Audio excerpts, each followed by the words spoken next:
I'm new to Blender, and I'll be giving myself 2 hours per session to make any object or scene. Today is session 1, and I'll be making my Animal Crossing Nintendo Switch. I started by deleting the cube and adding a cube. I then scaled it to about the right dimensions and beveled the edges. I subdivided the faces and then in wireframe mode cut out the dock. I then added another cube, which would be the Switch itself, scaling to about the right size and beveling the edges. I'd spend some time on the back of the Switch, which would end up being a complete time waste. Eventually I'd move on to the buttons, where the Boolean modifier was my friend. This would be useful for making the sockets that the buttons sit in.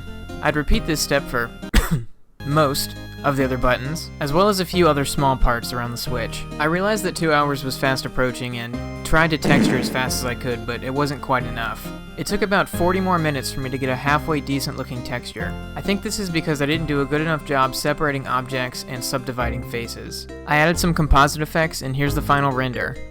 Feel free to subscribe to watch me learn more, because